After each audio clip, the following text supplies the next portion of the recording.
Halo nakama, bagaimana kabar kalian? Semoga yang lagi sakit disembuhkan, yang lagi nganggur mendapat pekerjaannya, dan yang punya masalah agar bisa cepat teratasi ya. Intinya selalu jaga kesehatan ya para nakama semua. Kali ini kita akan membicarakan mengenai kekuatan Zoro, terutama kekuatan yang bernama Hiryukain.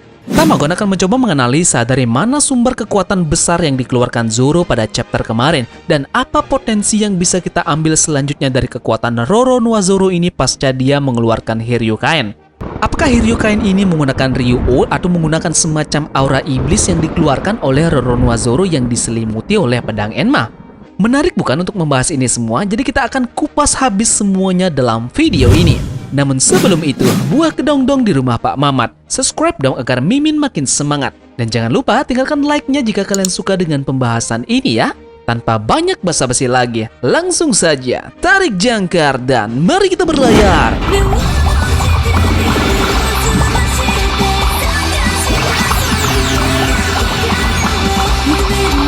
Beyot sama God.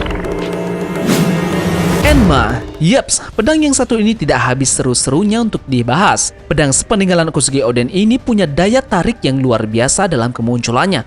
Apalagi sekarang yang kita ketahui Zoro sebagai pemilik sah dari pedang ini.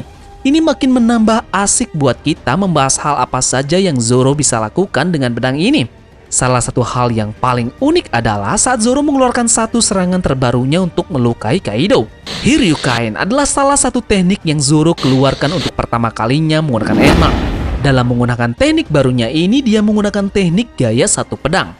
Teknik ini jarang sekali kita temui, mengingat sebelumnya Zoro yang sering menggunakan teknik satu pedangnya ini berciri khas Itoryu Shinshin Sonson ataupun Onigiri.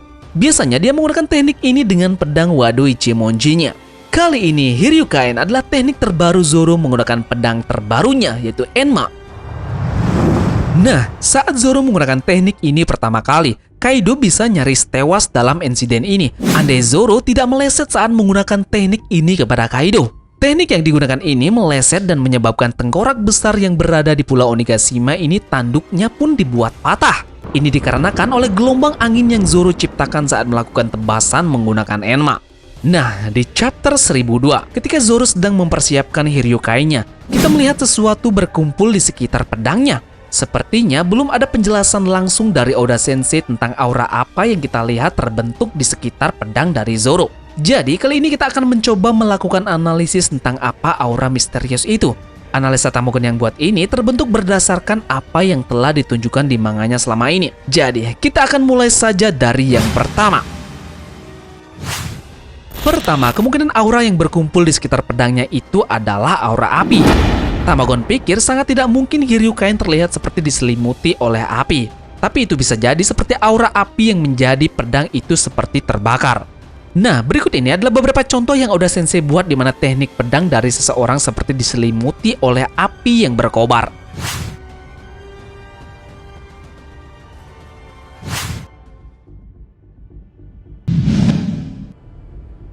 Nah, kalian sudah bisa lihat dari ketiga teknik pedang di atas, sepertinya sangat berbeda jauh dengan teknik pedang yang dilakukan oleh Zoro di Onigashima yang menggunakan teknik Hiryukain.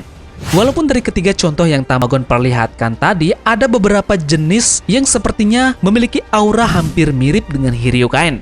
Contohnya seperti pedang yang dimiliki oleh Kinemon ini. Teknik Hiryukain ini mempunyai semacam aura yang lebih gelap dibanding dengan teknik pedang api yang dicontoh tadi. Oda Sensei seperti memberikan bayangan gelap mendekati hitam di bagian yang menyelimuti pedang tersebut. Jadi mungkin aura ini merupakan aura api yang diselimuti di pedang tersebut. Kemudian indikasi yang kedua adalah Haki. Haki menurut Tamagon mempunyai persentase yang lebih tinggi yang menjadi sumber aura di sekitar Hiryukain. Sebelum mempersiapkan serangannya, kita bisa melihat aura berkumpul di sekitar Enma yang jelas-jelas itu merupakan aura misterius yang tampak terlihat seperti Ryuo. Namun yang pasti dari kalian ada yang bertanya, apakah Zoro itu bisa menguasai Ryuo sebelum Luffy menguasainya?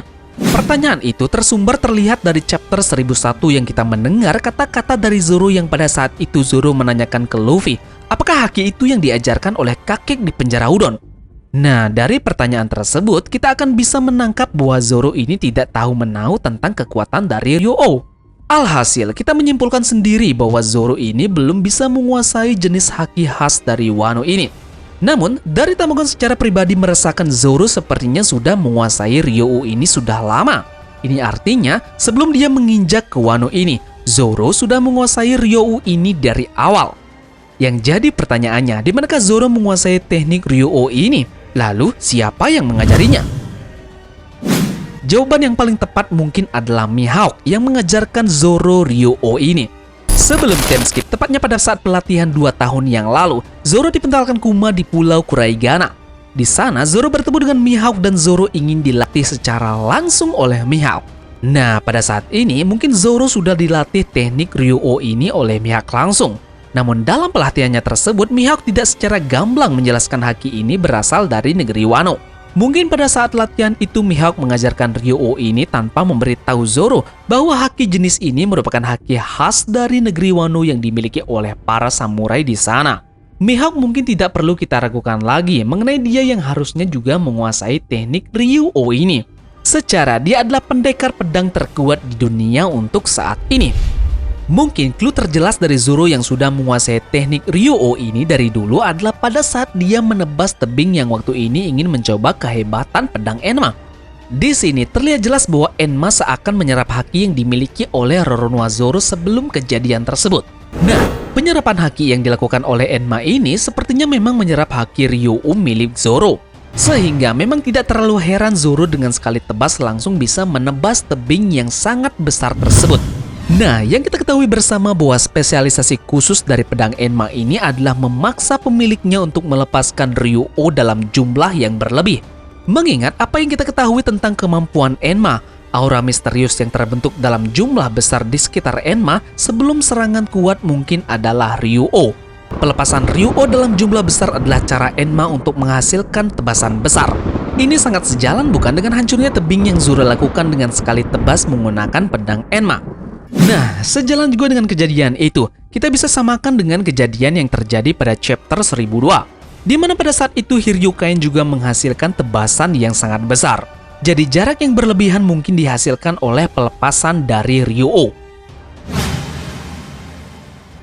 Haki atau Ryou yang kita ketahui adalah sumber kekuatan tambahan utama di One Piece dan sumber dari kebanyakan aura yang bisa kita simpulkan bahwa itu adalah haki. Semua hal yang di atas menegaskan bahwa sekumpulan aura yang menyeliputi pedang dari Zoro adalah memang bersumber dari Ryou. Ini adalah gambar yang sangat berbeda dari contoh haki yang lain yang telah kita lihat sejauh ini. Nah, bisa kita lihat contoh yang satu ini. Di sini tidak terlalu menunjukkan aura yang menyelimuti pedangnya. Haki ini biasanya fokus pada pengerasan dari koka maupun ada elemen-elemen yang menempel pada pedang ini.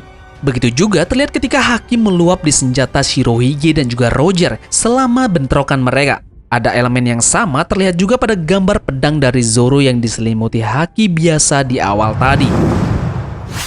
Ketiga, mungkin aura yang menyelimuti pedang dari Zoro adalah aura iblis yang dia punyai. Nah, untuk pilihan ini mempunyai persentase yang kecil dibanding haki yang Tamagon jelaskan tadi, karena masih belum ada poin yang menguatkan bahwa ini memang merupakan aura iblis dari Zoro.